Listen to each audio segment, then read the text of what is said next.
મહાન માણસ ક્યારેય પોતાની મહત્તા ન ગુમાવે. ક્યારેક જીવલેણ કષ્ટ આવી શકે છે, પણ એનાથી એ ડરતા નથી. ભગવાન મહાવીર પોલાશપુરમાં પધારેલા. ભગવાનના ભક્તો ઠેર ઠેર હતા. બધાએ ભગવાનને પોતાના ઉદ્યાનમાં પધારવા આગ્રહ કર્યો, પણ એ તો પહોંચ્યા પેલા શબ્દાલ પુત્ર નામના કુંભારના ઘેર. એની પત્નીનું નામ હતું અગ્નિમિત્રા. પતિ પત્ની બે આજીવક મતના અનુયાયી હતા. ગોશાલક એમના ધર્માચાર્ય હતા. એમના મત પ્રમાણે જ્યારે જે સમયે જે થવાનું હોય ત્યારે એ જ સમયે એ થાય છે. એટલે મોક્ષ મેળવવા ગમે તેટલો પ્રયત્ન કરો કે ગમે તેટલી કઠોર સાધના કરો, પણ સાધના જ્યારે સિદ્ધિમાં પરિણમવાની હશે ત્યારે જ સિદ્ધ થશે, અને મોક્ષ પણ ત્યારે જ પ્રાપ્ત થશે. એટલે કે વ્રત, નિયમ, તપ, ત્યાગ વગેરેનો કોઈ અર્થ નથી. એનાથી સ્વર્ગાદિ પણ મળતા નથી. પાપ કર્મ કરવાથી નરકાદિ પણ મળતા નથી. આ બધી વાતો તો લોકોને ઠગવા માટેની છે. આવી કપોલ કલ્પના જેવી માન્યતા એમની હતી. ભગવાનને આ કુંભાર પરિવાર પર કરુણા જન્મી. એનો ઉદ્ધાર કરવાની ભાવનાથી એના ઘરના દ્વાર પાસે જઈને ઊભા રહ્યા. એ સમયે કુંભાર માટીના વાસણો બનાવી રહ્યો. ભગવાન એના પરિસરમાં પધારી ગયા.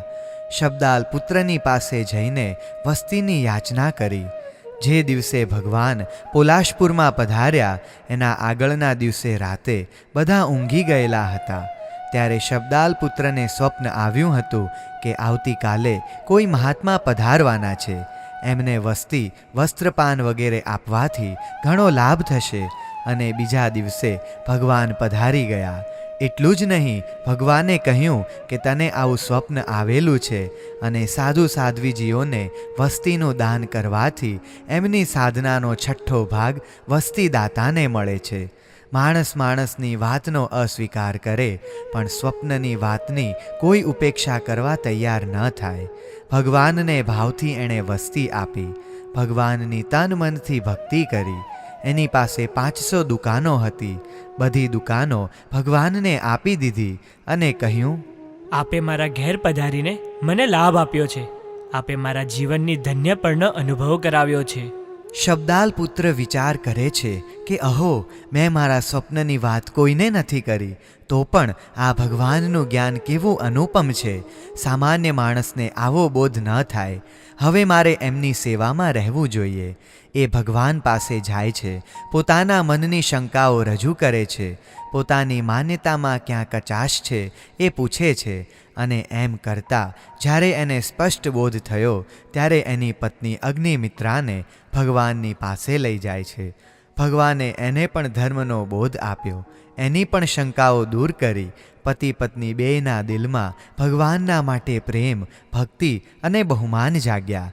અને બંનેએ એક દિવસ ભગવાનને વિનંતી કરી, પ્રભુ, હવે આપ અમને વિધિપૂર્વક સમ્યક્ત્વનું દાન કરો, જેનાથી મારા નવા આવી રહેલા કર્મો દ્રઢ બંધનવાળા ન થાય અને મારા સંસારનું પરિભ્રમણ સીમિત બને. ભગવાને એમને સમ્યક્ત્વ વ્રત ઉચરાવ્યું.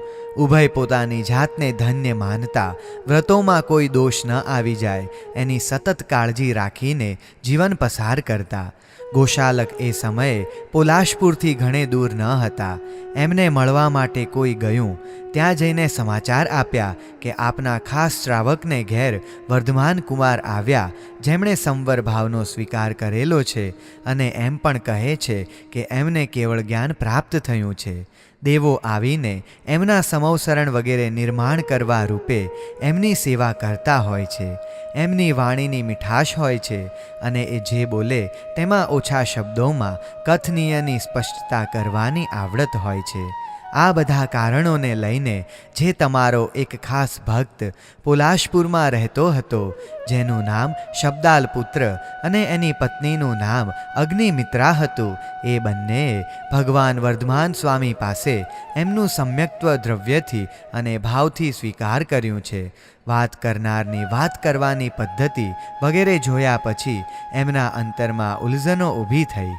અરે, આ વર્ધમાન સ્વામી આ રીતે સામાને ભોળવીને એમના પોતાના પક્ષને મજબૂત બનાવવાની કોશિશ કરે, એ કેમ ચાલે?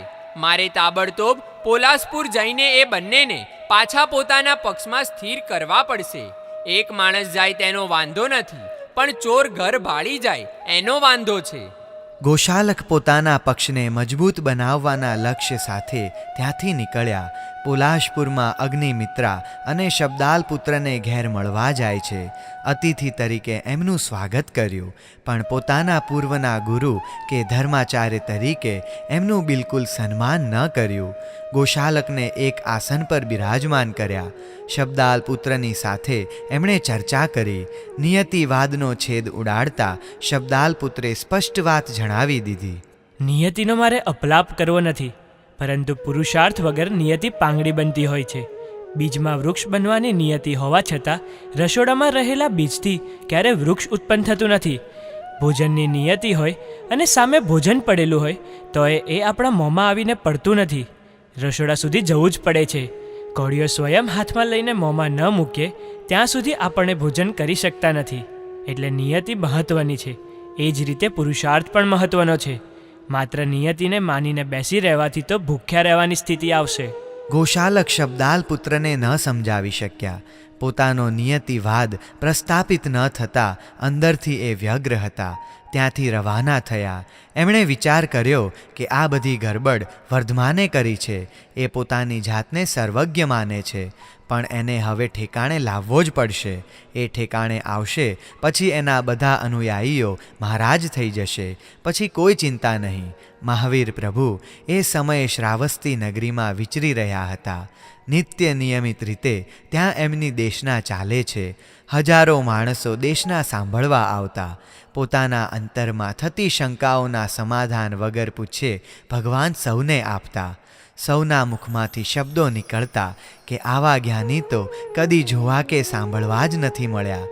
પ્રશ્ન પૂછ્યા પછી તો જવાબ આપે, પણ જે પ્રશ્ન પૂછાયો જ નથી એનો પ્રત્યુત્તર આ ભગવાન તો આપે છે. શ્રાવસ્તી નગરીમાં આવી વાત પ્રસરી ગઈ. એવામાં ગોશાલક શ્રાવસ્તી આવે છે. ગોશાલક વિચારે છે કે મહાવીરને મહાત કરવા માટે મારે પણ મારી સર્વજ્ઞતા બતાવવી જોઈએ. મારી પાસે નિમિત્ત જ્યોતિબિંબનું જ્ઞાન છે, એ સિવાય કોઈ જ્ઞાન નથી. પણ કાંઈ વાંધો નહીં. એણે એવો વિચાર કરીને સામાન્ય લોકો સામે પોતાનું નિમિત્ત શાસ્ત્રનું જ્ઞાન વહેતું મૂકી દીધું. લોકો તો એમની પણ વાહવાહ કરવા લાગ્યા. ઓહોહો, શું જ્ઞાન છે આ ગોશાલકનું! એ જે વાત કરે છે એ 100% સાચું પડે છે. સાક્ષાત સરસ્વતીના અવતાર છે. તો કોઈ એમને સર્વજ્ઞ પણ કહેવા લાગ્યા. તો વળી કોઈ એમ પણ કહેવા લાગ્યા કે આપણા શહેરમાં એક સાથે 2 સર્વજ્ઞ આવી ગયા. સામાન્ય માણસને તો વાતો કરવા માટે વિષયની જરૂર હોય. ગૌતમ સ્વામીજી મહારાજા ભગવાન મહાવીરના પ્રથમ શિષ્ય વિનયના ભંડાર એક દિવસ આહાર ગ્રહણ કરવા વિચરી રહ્યા. સાધુ મહાત્મા માર્ગમાં ક્યાંય પણ વગર કારણે ન ઊભા રહે. બિનજરૂરી ચર્ચામાં એમને પડવાનું ન હોય. માત્ર જમીન ઉપર દ્રષ્ટિ રાખીને ચાલવાનું હોય કે જેથી પગ નીચે કોઈ પણ જીવ ન આવે. ગૌતમ સ્વામીજી માર્ગ પરથી પસાર થતા હતા ત્યારે પાછા ફરતા સુધીમાં 2-4 જગ્યાએ આવી ચર્ચા થતી સાંભળી. આપણા નગરમાં 2 સર્વજ્ઞ, ભગવાન મહાવીર અને આજીવક મત સ્થાપક ગોશાલક. વાત સાંભળીને એમને આશ્ચર્ય થયું. ગૌતમ સ્વામીને નિયમ હતો કોઈ પણ વાતમાં મારું ડહાપણ ડોળવાનું નહીં. પ્રશ્ન ઊભો થયો કે તરત ભગવાનને પૂછવાનું, અને એ પણ જરૂરી નહીં કે એકાંતમાં જ પૂછવાનું, સભા સમક્ષ જ પૂછવાનું, જેથી બધાને એનો લાભ મળે. પ્રવચનના સમયે તો પહોંચી ગયા. ભગવાનની દેશના તત્વ વિષયક જ ચાલતી હતી અને ગૌતમ સ્વામીજીને યાદ આવી ગયું કે પૂછવાનું તો રહી ગયું. તરત જ વિચારને કાર્યાન્વિત બનાવ્યો. પ્રભુ, આજે હું ગોચરી માટે નગરની શેરીઓમાં ઘૂમી રહ્યો હતો ત્યારે નગરજનો ચર્ચા કરતા હતા કે શ્રાવસ્તીમાં એક સાથે 2 સર્વજ્ઞ પધાર્યા છે, ભગવાન મહાવીર અને આજીવક મત સ્થાપક ગોશાલક. તો પ્રભુ સત્ય શું? સસ્મિત વદને પ્રભુએ પ્રકાશ પાડ્યો. ગૌતમ, આ નગરના નગરજનો ભદ્રક પરિણામી છે, પણ કોઈની આંતરિક બાબતને આપણે શા માટે સ્પર્શ કરવો જોઈએ? છતાં પણ તે આ પ્રશ્ન ઉપસ્થિત કર્યો જ છે ત્યારે સાચી હકીકત તું સાંભળી લે. મેં જ્યારે સર્વવીરતી ધર્મનો સ્વીકાર કર્યો અને એક સ્થાનેથી બીજા સ્થાને પરિભ્રમણ ચાલુ હતું, એવા સમયે મારી પાસે એક યુવક આવ્યો હતો. એ સમયે એના માતા પિતા દિવંગત થઈ ગયા હતા. ક્યારેક કોઈ ભોજન આપે તો જમી લે અને ન મળે તો ભૂખ્યો સૂઈ રહેતો. સંસારી જનોના માથે નિર્ધનતા બહુ જ મોટો અભિશાપ છે. જો કે રહેતા આવડે તો એ જ અભિશાપ એમને પ્રકૃષ્ટ પુણ્યના સ્વામી પણ બનાવી દે છે. પણ બધાને એવું ક્યાં ગમે છે? એ મારી પાસે આવ્યો, મારી સાથે કેટલોક સમય રહ્યો. એણે મારી પાસે રહીને થોડીક નિમિત્ત શાસ્ત્રનો અને તેજો લુસ્યાને સાધવાની વિધિનો અભ્યાસ કર્યો. અભ્યાસ કરીને છૂટો પડ્યો. એની પાસે વાચાળતા તો હતી જ, આથી થોડા ઘણા લોકો એનાથી આકર્ષાયા અને એને સર્વજ્ઞ કહેતા હોય તો બનવા જોગ છે. પણ નિમિત્તના જ્ઞાનથી સર્વજ્ઞ તો કેવી રીતે કહી શકાય? જેને આત્માનું દર્શન થયું હોય, જે રાગ દ્વેષથી મુક્ત બન્યો હોય, કેવલ જ્ઞાન જેને વરેલું હોય એને જ સર્વજ્ઞ કહી શકાય. નિમિત્ત શાસ્ત્રના બળે કોઈની આગાહી સત્ય બને, એથી એને સર્વજ્ઞ કેવી રીતે કહી શકાય? ભગવાનને કોઈ વાત છુપાવવાની હોતી નથી અને ભગવાનથી કોઈ વાત છુપાવી શકાતી નથી. ભગવાનની જાહેર વાતોને સૌએ સાંભળી. જેણે સાંભળી એમણે બહાર જઈને વાત કરી. ભગવાને સર્વજ્ઞના લક્ષણો, એના ગુણધર્મો વગેરેની ચર્ચા કરી. ગોશાલક કાંઈ એવા દેખાતા નથી, માટે તે સર્વજ્ઞ નથી. માણસો તો બધી જાતના મળવાના અને ઘણા માણસો ડબલ ઢોલકી જેવા બેયની પાસે જવાવાળા પણ હોય. કેટલાય લોકો ગોશાલક પાસે ગયા. એમણે જઈને સીધો જ બોમ્બ ફોડ્યો. વિસ્ફોટ થયા પછી તો શું બાકી રહે? જ્ઞાતપુત્ર વર્ધમાન સ્વામી તમને સર્વજ્ઞ નથી માનતા. એ એમ કહે છે કે સર્વજ્ઞમાં આવા ગુણો હોવા જોઈએ અને તમારામાં તો એવા કોઈ ગુણો છે જ નહીં, માટે તમે સર્વજ્ઞ નથી. આટલું સાંભળ્યા પછી કોઈ પણ સામાન્ય માણસને ગુસ્સો આવે જ. જેના લાખોની સંખ્યામાં અનુયાયીઓ હોય, અરે મારા દીકરા કુણિક જેવા પણ એની વાતમાં આવી ગયા હોય, એવા માણસને અહમ કેટલો દ્રઢ હોય. એના અહમની ગાંઠને આમ ભગવાન તોડે પછી કષ્ટ તો થાય જ ને. આ વાત સાંભળ્યા પછી એમની આંખ ફરી ગઈ, મુખ વક્ર થઈ ગયું, ઓષ્ઠ વંકાઈ ગયા. નીચેના ઓષ્ઠને દાંતથી દબાવ્યો. થોડો વધારે પડતો દબાવવાથી લોહીની ટશરો પણ ફૂટી નીકળેલી. ચહેરો લાલાશ પકડતો ગયો, આંખોમાં લોહી ધસી આવેલું. એમને એ સમયે જોવાવાળાને એમ લાગતું કે હવે કોઈનું આવી બન્યું સમજો. આવો ગુસ્સો એમનો બહુ ઓછી વાર જોવા મળેલો. એ બોલવા લાગ્યા, જ્ઞાતપુત્ર પોતાની જાતને સર્વજ્ઞ માને છે, શક્તિશાળી માને છે, તો ભલે માને. આપણે એમને છંછેડતા નથી. પછી એમને મારા માટે આવું બોલવાની જરૂર શા માટે પડી? મારે હવે એમની તાકાતની મર્યાદા બતાવી દેવી જોઈએ કે જેથી ભવિષ્યમાં આ અને આના જેવા બીજા પણ મારો મુકાબલો કરતા વિચાર કરે. આપણે ઉદારતા રાખીએ એટલે એમને વધારે ફાવટ આવે છે. પણ બહુ થયું, એક જણને આપણી શક્તિનો પરિચય થાય પછી બીજા સાચવીને ચાલશે. શું થાય? વિવાદ એમણે છેડ્યો છે, પણ આપણે એનો જવાબ તો આપવો જ પડશે. હકીકતમાં એમને શબ્દાલ પુત્રના કારણે ફટકો તો મોટો પડેલો. જો કે આમ તો પડવો ના જોઈએ. લાખો અનુયાયીઓમાં 2-5 જણ ઓછા થાય તો શો ફરક પડે?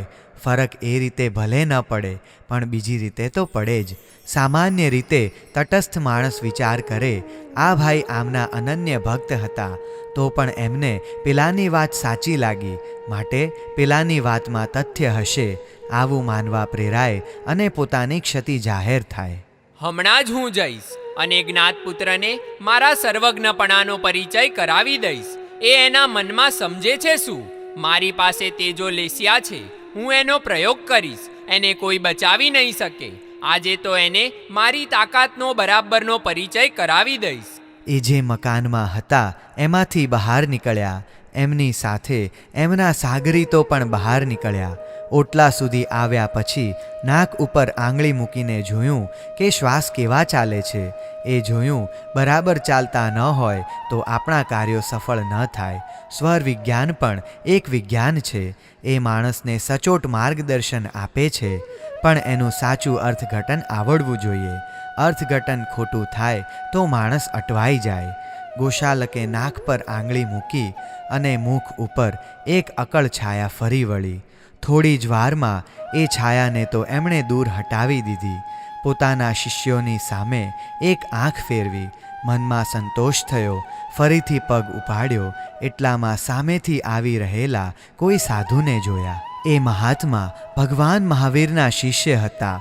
મસ્તક નીચું રાખીને ચાલી રહ્યા, ક્યાંય આડીઅવળી નજર નહીં. મધ્યાહનનો સૂર્ય માથા પર તપી રહ્યો, પણ એમના અંતરમાં ચંદ્રની શીતળતા છે. એ મુનિ આહાર ગ્રહણ કરવા નીકળ્યા છે. ગોશાલકે એ મુનિને જોયા. પોતાના મનમાં એક નવો વિચાર આવ્યો, આ મુનિ સાથે સમાચાર તો મોકલી આપીએ, એટલે પછી આપણને કોઈ કહી ન જાય. એ મહાત્માને બોલાવવા માટે પોતાના એક મહાત્માને આદેશ કર્યો.